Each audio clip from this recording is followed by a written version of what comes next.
Welcome back to Skidmore Family Farm. Well, we have good news and we have bad news. I'll start with the good news. We've started getting gravel in, and we've been using the tractor to clear the mud away before we lay the gravel down. We've been waiting until we've gotten cold nights and it freezes the ground, and they've been delivering a couple loads of gravel. They're probably halfway or more to the house.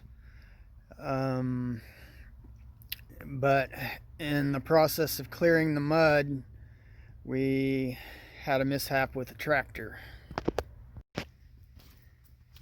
This is our mishap. I'm not sure if you can see. If you're familiar with Skidmore Family Farm, you know we have a pond out in front of our house. But we have a circle driveway that goes around it.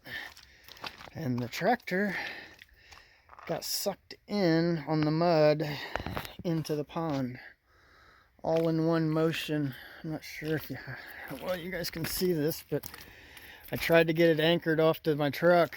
As I was anchoring it, it slid in more. I've seen the chain tighten up slowly. I've done about all I can do to prepare for it to keep getting sucked into the pond, because it's silty bottom and soft. I've got the bucket down. At this point, the tractor's dead in the water, literally. But it's going on, I think, 10 o'clock or 9 o'clock, something like that. It's Friday night, and we're having fun. Yoo-hoo! Now, I was trying to clear some more mud off, so the mud was starting to thicken up, and because it's getting cold, starting to spit snow. And I was just trying to get it cleaned up, and look what happened. Probably not the best idea to work at night or whatever, but I don't know that really played a factor in it. I was getting close on purpose, but it just sucked it right in. I mean, in just one swoop, it went in, and that's where it landed.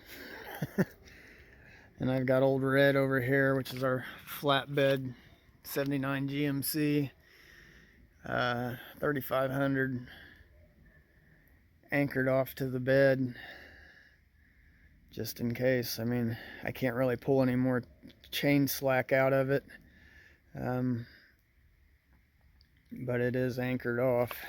These rods are welded on. The truck also, yeah, to boot, on top of the tractor going in, I pull up here and the truck stalls and won't start. The battery starts going dead, and I think it got flooded because it was cold out, and the truck's cold natured to begin with. So I was hurrying and forcing the truck to go when it was cold, and I think when I stopped beside it, it was already loaded up with fuel and just didn't want to go anymore and died. And I think the plugs were already probably wet from me forcing it to move in the mud and while it was cold. But we did get it over here, and I'm giving the truck a rest and let some of that fuel drain off or whatever. Let the plugs dry out some.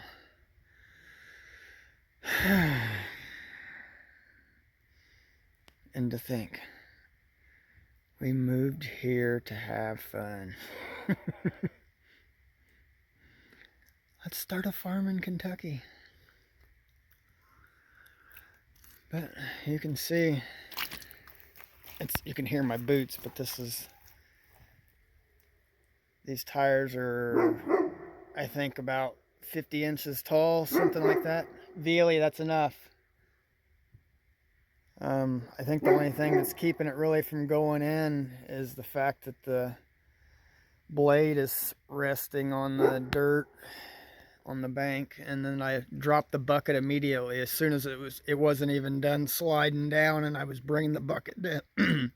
Excuse me. I started bringing the bucket down. I knew that it just happened quick, so I that was the only thing that I could do to, and as soon as the bucket hit the ground, it stopped some, and then the back end slid in more, and then the grader blade started catching some. It's not really keeping it from flipping. I think it's just providing a little bit of friction, which I don't have any control over it. That's just bottomed out. There's only uplift on this 3-point. There's no down pressure on it, so I can't push down with the blade and push the tractor up. For those of you that are familiar with a 3-point hitch on the back of a tractor, it only lifts things. It's gravity down. When you push the lever for it to go down, it's only the gravity pulling it down. No power hydraulic down. But this chain is, like I said, it's moved some. I'm going to try and pull some more slack out of it in a second. My hands were just muddy, and first thing I thought of was make a video of all things.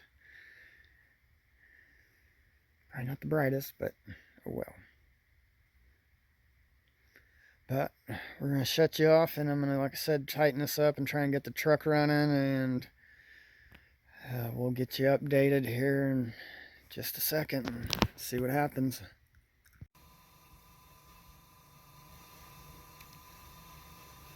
Well, that's the aftermath. That's what she looks like.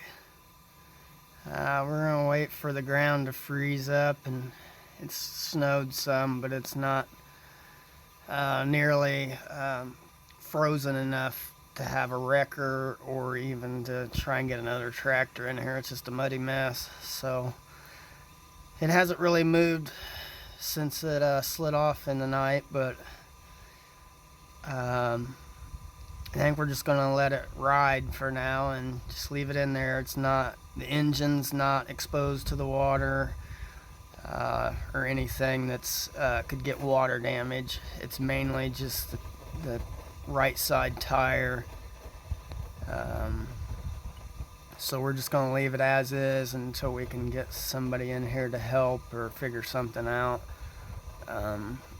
It's, like I said, a muddy mess, so we're not in any rush to even get the tractor out at this point. I mean, we just need a good freeze so we can get some more rock in here, and then we'll get the rescue tractor or vehicle, or we'll get a tow truck down here. The gravel company that we're using, or delivery truck, the dump truck people, they have tow trucks and some excavating equipment, so maybe I can work out something with them to save a little bit of money and get it pulled out. They should be able to take the boom of a tow truck and just extend it over the 3-point and cradle it with a chain or something and lift it right out. It's not a super heavy tractor. It only weighs about 8,000 pounds or so, about the same as the truck. So the average tow truck will just lift it right on out. But that's going to wrap up our video. We'll make this a two-parter. Hopefully we'll get some footage of however we decide to get the tractor out. If you haven't subscribed to Skidmore Family Farm, please subscribe, hit the thumbs up to like our video, hit the notification bell to get all our latest videos. And you can also follow us on Facebook and Instagram under Skidmore Family Farm. Thanks, and have a better day than we are. Now, everybody, thanks for watching, and have a great day.